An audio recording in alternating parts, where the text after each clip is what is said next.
Hi everyone, in this video I am going to show how to install Obsidian software.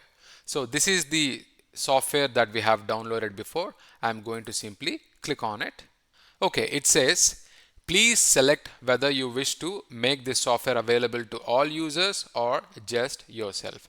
So I'm going to select the first option, anyone who uses this computer. I'm going to click next. So this software is going to be downloaded under C program files Obsidian. So this is the folder location. I'm going to click install.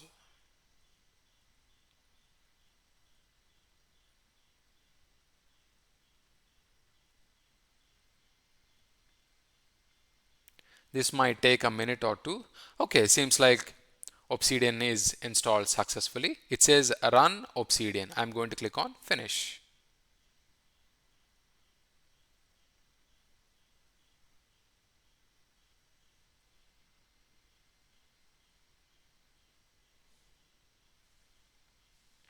Now it is going to launch Obsidian on the screen.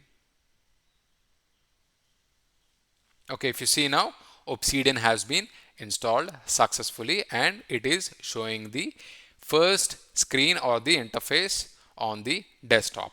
Alright, I really hope you find this information helpful. Thank you very much for watching.